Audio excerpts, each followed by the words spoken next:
guys. Oh my god. It's been a while since I've been like on video, so I feel really nervous. I feel really uncomfortable, and it has been, I don't even know, I guess it hasn't been that long, but to me it feels like it's been a really long time since I've made a video. And it's kind of funny because what I'm doing today is I'm remaking one of my old videos about, well, actually I'm remaking 3 of them about mental health and stuff. Firstly, before I get into that, I want to show you what Josh bought me today. I don't care, it's cute. he saw somebody carrying this around and chased him down and bought it from him for me. It is adorable. Look at those sparkles. This is one of those, mermaid pillows or whatever. They had a fish one, but the unicorn kind of matched me today, and it is so cute. I saw it across the store shimmering, and I was exclaiming over it, and he carried enough to chase the person down and get it for me. That was amazing, and I was like, oh, that's so cute. Okay, so I had videos up a long time ago about BPD, Agoraphobia, and Aspergers.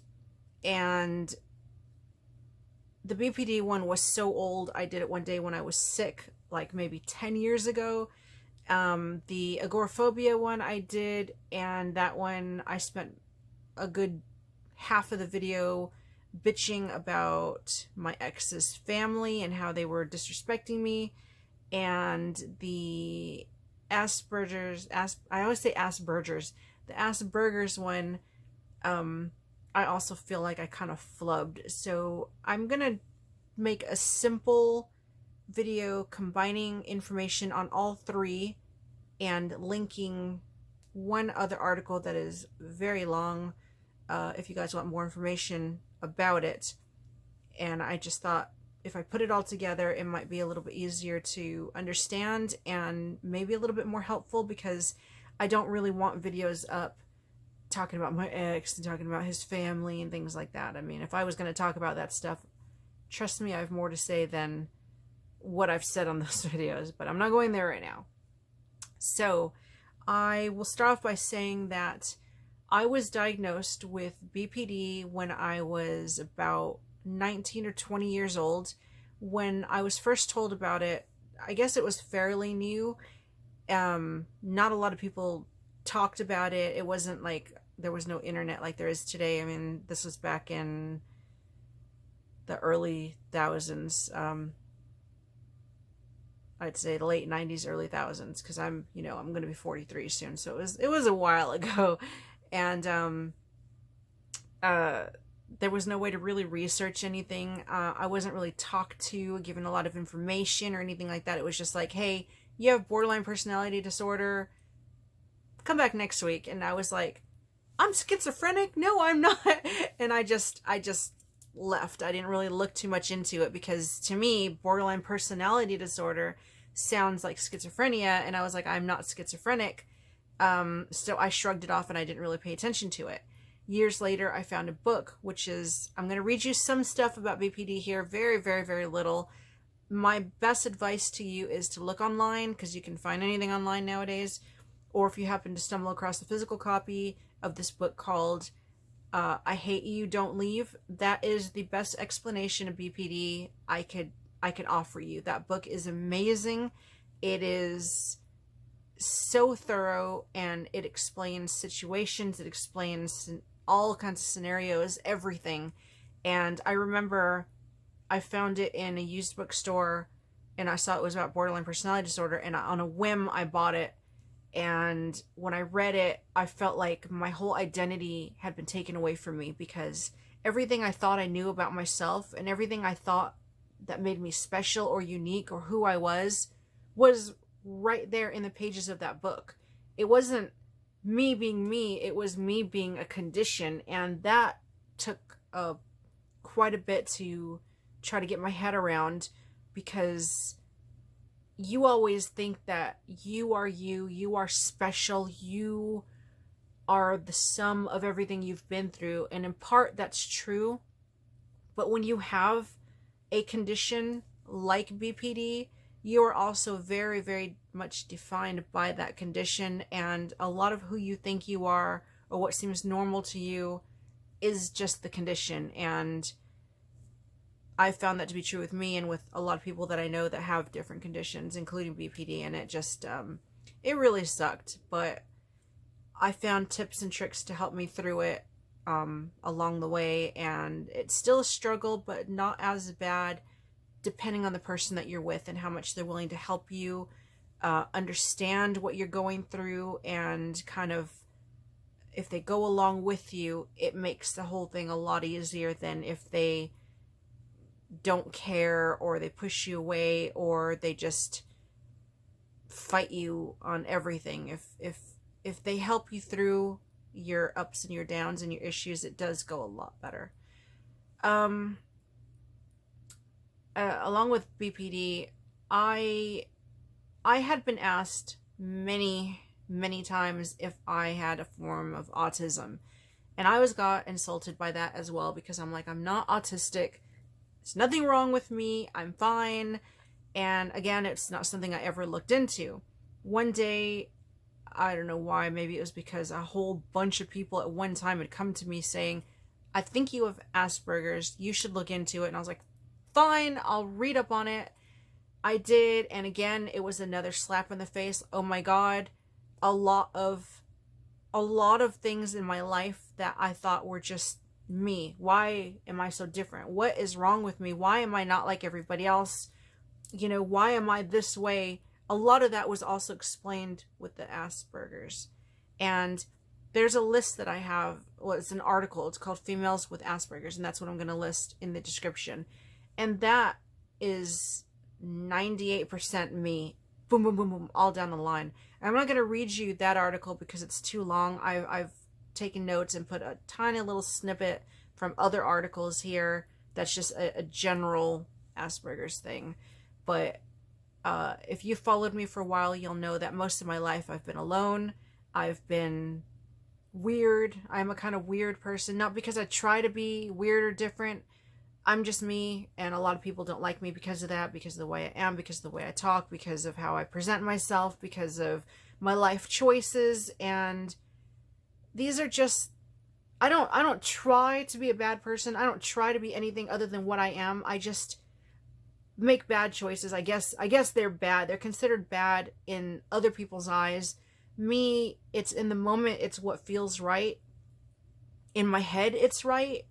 And I don't tend to argue with myself. If something feels right, I do it. I go along with it. And once I've taken that first step, I do everything I can to keep going along the path that I've chosen, you know. And it just rubs a lot of people the wrong way, and they don't understand the way that I am a lot. But that's not my problem. My problem was that I didn't understand myself, and now I understand myself a lot more. This is where a lot of my own personal growth has come from over the past few years, is reading up on these things and understanding more about who I am and why I do the things that I do, maybe why I say the things I say, or act the way I act, or react the way I act, or why I've acted out in certain ways or made certain decisions. And it's just helped me a lot in the long run. Lastly is the agoraphobia. Now, I have gotten a lot of shit about this because people think agoraphobia is what you see on TV. I can't go outside, period. You cannot be in open spaces, period. And that's not what it is. Growing up, I always had people around me, and on the rare times I didn't, I would freak the hell out. I wouldn't be able to do stuff by myself. I wouldn't want people to see me from the back, like walking away from them. I'd make an excuse to turn around and face them. Bye! You know, whatever it took, so that they didn't see me walking away. If somebody is standing across the room and I'm supposed to walk towards them, I'm like, you're looking at me. I can't approach you like that. Can we just meet somewhere and you turn your back and you don't see me coming? Like, I've actually said that to people. Mostly I've had a lot of trouble being alone in public, and I never knew what it was. I was like, what the hell? What is that? Is it a social anxiety? That's kind of what I passed it along as, and what I said I had, because that's what I thought it was. I'd get sweaty palms. My heart would start pounding. I'd feel like I was going to cry or vomit. I just want to run and hide. And I would just start freaking the hell out, and I wouldn't know why or what it was called. And I look at a lot of things online. I browse, I read all kinds of shit, and sometimes I stumble across just the right thing that makes sense. And one day, I don't know why I was looking into it. I think that I actually looked up fear of being outside by yourself or something like that, and agoraphobia came up, and I read it, and I was like, oh my god, light bulb, this is what I've had. This is what's been wrong with me the whole time. So the top 3 things that are wrong with me, I know. And I have an explanation, and my mind can rest, and I feel so much better about who I am, because I know there's a reason for my strangeness, I guess you can say. And I mean, I'm old enough now. I don't think I'm going to change anymore. I mean, there's personal growth, and there's completely changing who you are. I am who I am. That's never going to change from here on. This is me. But I can try to make my life easier and better by learning more about what's wrong with me, what makes me tick in my own unique ways. I will shut up now and get on with it. I'm going to start with agoraphobia because that's the simplest one. I'm just going to read you everything that I saved. Agoraphobia is an anxiety disorder that manifests as a fear of situations where escape could be difficult or in which help would not be available if something bad were to happen. The word comes from the ancient Greek word agora, referring to a place of assembly or marketplace. The condition is often misunderstood as a fear of open spaces, but it is in reality more complex. Agoraphobia may involve a fear of crowds, bridges, or of being outside alone. People with agoraphobia often have a hard time feeling safe in any public place, especially where crowds gather. You may feel that you need a companion, such as a relative or a friend, to go with you to public places. The fear can be so overwhelming that you may feel unable to leave your home. Typical agoraphobia symptoms include fear of leaving home alone, crowds or waiting in line, enclosed spaces such as movie theaters, elevators, or small stores, open spaces such as parking lots, bridges, or malls, using public transportation such as a bus, plane, or train. These situations cause anxiety because you fear you won't be able to escape or find help if you start to feel panicked or have other disabling or embarrassing symptoms. In addition, fear or anxiety almost always result from exposure to the situation. Your fear or anxiety is out of proportion to the actual danger of the situation. You avoid the situation, you need a companion to go with you, or you endure the situation but are extremely distressed. You experience significant distress or problems with social situations, work, or other areas in your life because of the fear, anxiety, or avoidance. Your phobia and avoidance usually last 6 months or longer. So, going along that, yeah, I can go outside my own yard sometimes. I can go almost anywhere as long as I have somebody with me. Now, that includes when Doreen was a baby, it includes a boyfriend, it includes my mom, it includes walking the dog. I have some living, breathing, physical thing beside me, so I'm not conspicuously out alone. I take pictures outdoors, and I've gotten bashed for that before. Well, if she has agoraphobia, why would she be outside? I'm outside because I can be outside because I'm not by myself usually, or I'm somewhere I feel safe. Where I am right now, there's people outside quite often, so it's different here. If I'm by myself, I actually can't go outside. I can't even walk to the road and check the mail. I can't walk to the end of the stairs on our porch to open the trash can. You know, it's pretty bad here. I'm indoors all the time. Somebody knocks on the door, I hide. I don't open the door. I don't want to be seen.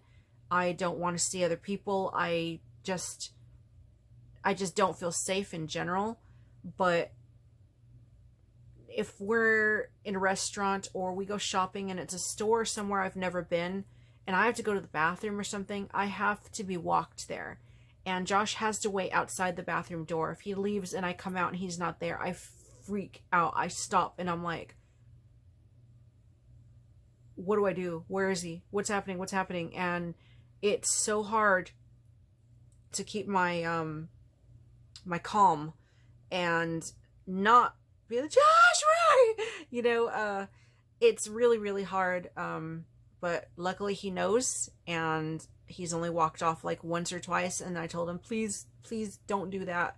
I need you here. If it's somewhere I've been and I feel comfortable with, because I know the layout of the store, I can visualize it. I know where I'm going. I know who's there.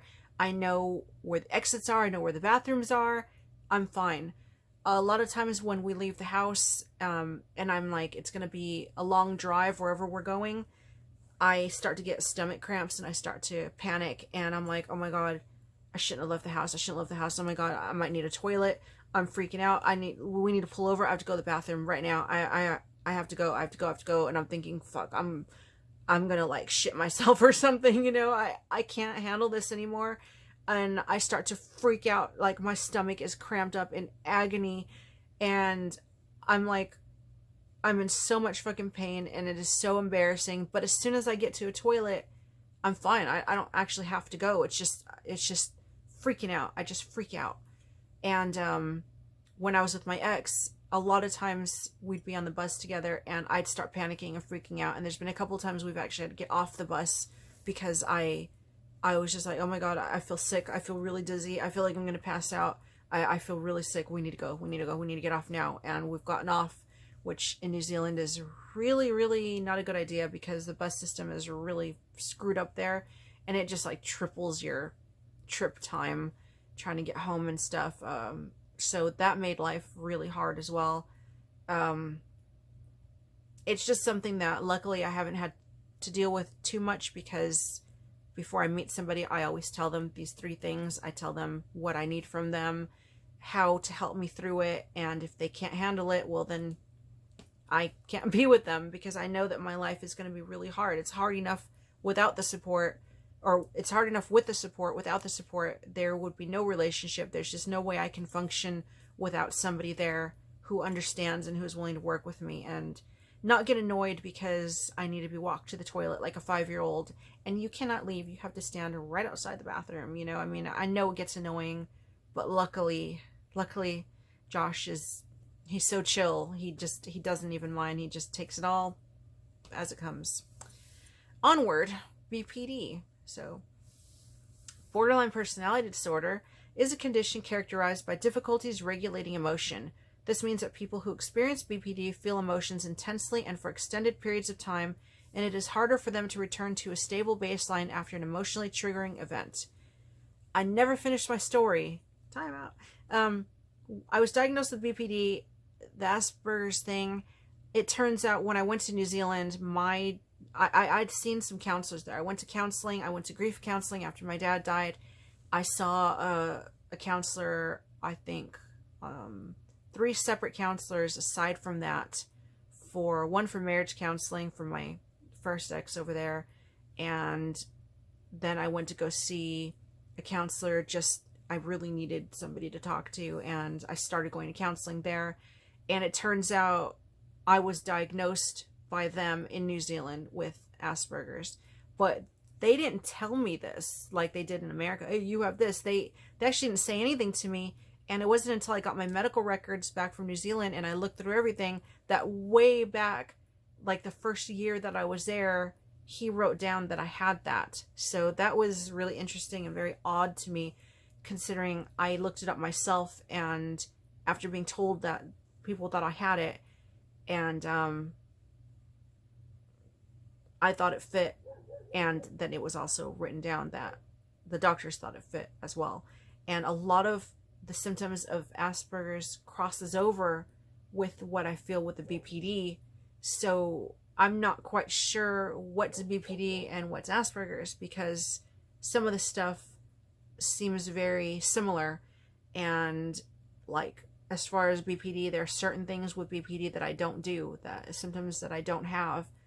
So I'm wondering if I'm more Asperger's than I am BPD, but I do have abandonment issues. I do have trust issues. I do have ups and downs. I can't see things, you know, in the middle. It's either I love you or I hate you. There's no, you're okay. It's like I either like you or I don't like you. You're either good or you're bad.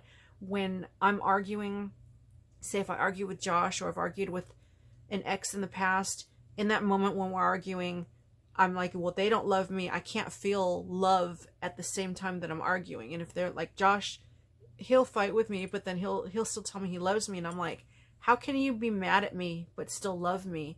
And he's like, because the love doesn't stop. And in my head, I know the love doesn't stop, but when I'm mad, I'm mad. I can't feel love and happiness and appreciation, because then I wouldn't be mad. It's hard to explain, but it's very clear. It's one or the other. I can't understand how he could look at me, be angry with me, but then still feel love at the same time. It doesn't make sense to me. So I completely forgot to add that when I was talking about the Asperger's before I stopped it. I'm just all over the place as always, but let me get back to this, okay? This means that people who experience BPD feel emotions intensely and for extended periods of time, and it's harder for them to return, blah, blah, blah. This difficulty can lead to impulsivity, poor self-image, stormy relationships, and intense emotional responses to stressors. Struggling with self-regulation can also result in dangerous behaviors such as self-harm, like cutting. People with borderline personality disorder may experience mood swings and display uncertainty about how they see themselves and their role in the world. As a result, their interests and values can change quickly. People with borderline personality disorder also tend to view things in extremes, such as all good or all bad. Their opinions of other people can also change quickly. An individual who was seen as a friend one day may be considered an enemy or traitor the next. These shifting feelings can lead to intense and unstable relationships. Other signs or symptoms may include efforts to avoid real or imagined abandonment, such as rapidly initiating intimate, physical or emotional relationships, or cutting off communication with someone in anticipation of being abandoned. A pattern of intense and unstable relationships with family, friends, and loved ones, often swinging from extreme closeness and love to extreme dislike or anger. Distorted and unstable self-image or sense of self. Impulsive and often dangerous behaviors such as spending sprees, unsafe sex, substance abuse, reckless driving, and binge eating. Self-harming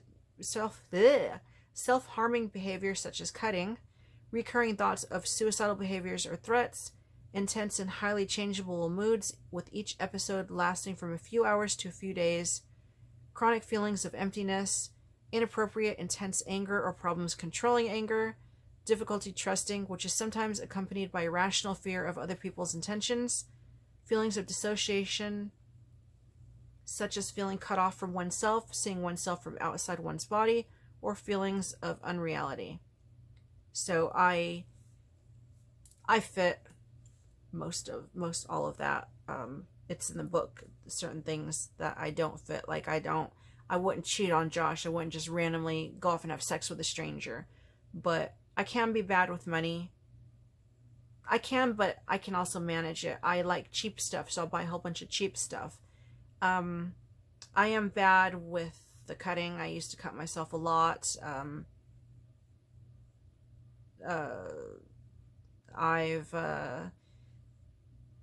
don't care what happens to me when I'm angry. When I'm angry, I'm really, really angry. If I'm fighting, I'll fuck off and try to jump out of a moving car. I'll just take a walk in the middle of the night down the road, and I won't care. Like, somebody could stop and rape you, murder. I don't give a shit. And in that moment, I really don't. Where are you going to go? I don't care. I'm just going to walk. I don't care. I just need to get away. Whatever upsets me, I need to get away from. It doesn't matter what it is. If it brings me stress, it freaks me out, upsets me, I run away from it. That's what I've always kind of done. And yeah. I'm not going to go into that in more detail. If you get that book or that link, I Hate You, Don't Leave Me, that explains more than any little article or anything I say ever could. This is just a guideline to kind of give you just the minimum information on it, just to help. Now, the last one, which is the shortest of all, because of the fact that I have got that list that has so much on there. Almost everything on that list is me. Almost every single thing fits, and that will fit. It just explains so much. But the small list here that I have, which is teeny tiny, Aspergers, I'm sorry. don't think that I don't know what I'm talking about just because I mispronounce it. It's just I don't speak very much. I talk to Josh, and that's it. I have cut myself off from everybody purposely. I don't have the emotional or mental capacity right now to keep friends or to communicate with people. I've just kind of gotten used to just me and him in our little hole together. We have our family, and I don't really interact the way I used to, and I don't even make videos anymore. So I read, everything's in my head. How you see stuff in your head sometimes is different than how it's pronounced. And I've always looked at Aspergers as Aspergers. It just looks like that to me. And especially since I've read up on it, and I read it and I read it and I read it, but I don't speak it. In my head it stayed Aspergers. And so I'm having to force myself to say Aspergers. So I'm going to apologize ahead of time. That's why I'm doing it. I'm not used to speaking anymore. I'm in my own little world nowadays, I guess. There's more stuff there, but I'm not talking about anything personal like that anymore. Okay. Typical to strong verbal language skills and intellectual ability distinguish Asperger syndrome from other forms of autism. It generally involves difficulty with social interactions, restricted interest, desire for sameness, distinctive strengths. Strengths can include remarkable focus and persistence, aptitude for recognizing patterns, attention to detail. Challenges can include hypersensitivities to light, sound, taste, etc. Josh will tell you, especially, I hear everything. I hear and I smell everything. The bed has got to be perfect. His side has got to be tucked in. If there's a wrinkle, I can't sleep. If he moves in the middle of the night and he pulls the blankets, I'll wake up because I feel the bed doesn't feel right. And he gets so annoyed with me, but I can't sleep like that. If I hear just a little noise in the background, I can't sleep, or it'll wake me up, or it just irritates me. Or I'll smell smells, and I'm like, do you smell that? And he doesn't. How can you not smell that? And then finally, like an hour later, I smell it. I'm hypersensitive to smells and sounds and feels, and like he can't say, if he touches my arm, he can go like this, but then if he goes like this, I'm like, oh my god, I feel like you're rubbing my skin off like with sandpaper. You can't just keep touching me. Like, I can't stand being touched like that. I can't. So anyway, difficulty with the give and take of conversation, difficulty with nonverbal conversation skills, like distance, loudness, tone, etc. Anybody that's spoken to me for any amount of time will tell you I have no concept of volume control, and when I'm supposed to be loud, apparently my voice is really soft and they can't hear me. And when I'm like, nobody else is talking and there's no noise, I'm talking really loud, and they're like, shh, quiet it down. And I'm like, I am being quiet, because I get excited and my voice goes up and up and up and up, and everybody's looking at me and I'm like, well, I'm not even talking loud, but it turns out I am. So I'm bad with that, you know. I don't really know how to have a two-way conversation either. I know how to talk about me or relate, and that's not me being a narcissist. The only give and take I understand how to do in a conversation is for me to show them I understand what they're talking about by giving an example of what I've been through that relates to what they're talking about. I don't really know how to not do that, I guess, you know, like, oh, my boyfriend dumped me. Oh, I'm so sorry. I understand.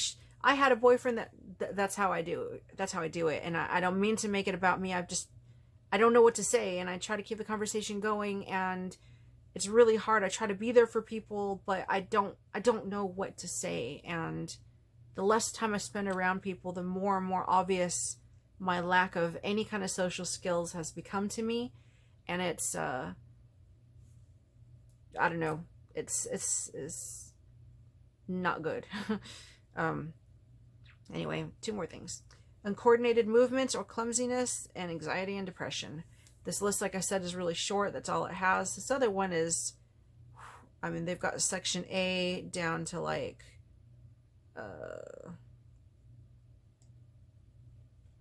section J, but they go into quite a bit of detail throughout the sections and stuff, and everything fits really, really well. It has changed my life, finding out that I've got these things wrong with me, and wondering why everybody was one way, why I didn't see things their way or think about things their way, or, you know, I don't know, just a lot of stuff there. I think I've said everything already that I'm going to say. I'm trying to stop myself from having a video that's twice as long because I've repeated the first half of the video in the second half, which is something else I tend to do a lot.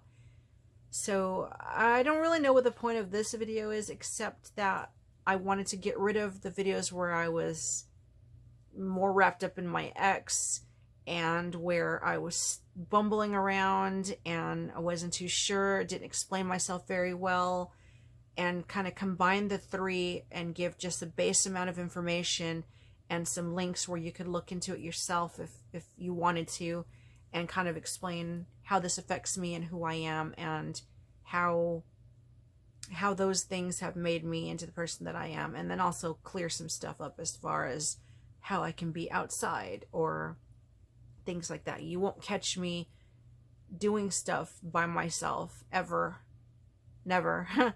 And I don't remember when the last time was I mean, when I was in New Zealand, I knew all the stores, I knew all the places, I had my car, I was safe in my car. This my car, I can drive where I need to drive, when I need to get there. If I need to pull over, I can pull over. If I, you know what I mean? Like, I'm in my own little bubble. This my little safe zone. And I only went to stores that I've been to like a billion times over the last 10 years. And so they felt very comfortable to me because I knew exactly where I was and where I was going. But anything else, yeah, I have a really hard time functioning. I have a really hard time coping.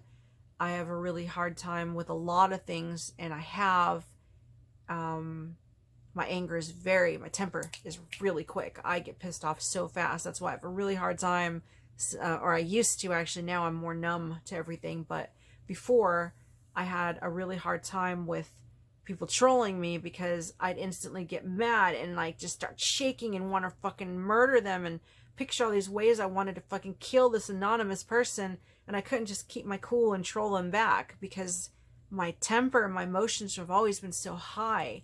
And I'm like, God, I wish I could just be like, oh yeah, well, you know. And it took a long time for that to come. It took a lot of work and change of environment and change of husband and stuff like that to find that stillness and that peace in myself to be able to not be as affected by stuff like that. And now, you know, things have changed for me so much that I choose to keep my personal life personal. I have a lot going on in my personal life, and there's a lot of reasons there why I kind of don't really have time for or the ability to have like friends. You know, Josh is working a lot. We're about to have some changes in our life that we're working on together that would benefit everybody if I was not posting personal shit online, I guess is the best way to say it. I'm just looking out for myself, him, and our family, and I want to protect all of us. And I just want our lives to be our lives and for us. And I don't really know what to talk about anymore, so I just kind of withdraw, and I'm here and I'm there, and that's about it. I miss a lot of you guys. I miss, you know, I miss making videos and having the outlet, and just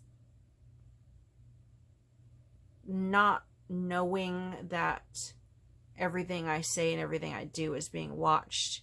I would rather rewind 10 years and not have that knowledge and just be the same old carefree dumbass that I've always been. But then again, I wouldn't be who I am today, and I probably wouldn't have met Josh, and he is the best thing that's ever happened to me, and I wouldn't give that up for anything, not for any peace of mind or growth or whatever you want to call it. He's like the anchor in my life, and he's helped me through a lot. He's been there for me, and because of him, I can relax, and I could just be happy enough that I can squish my desire to run my mouth online, and I can just enjoy a fairly peaceful life with him, and just be me and him. And seeing as I'm getting up there in age, I guess there's nothing wrong with that. Things have to change sometime. I mean, I guess. But that's enough blabbing for now. I'm not sure how much of what I just said I'm going to upload. So if it snips out halfway, it means that I've said stuff that I don't want to say, and I've deleted it. Because since I haven't had a video in a long time, I'm just kind of lost in my own thoughts right now.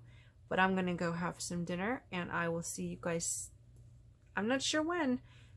Take care, and thanks for checking in and watching, and I will see you guys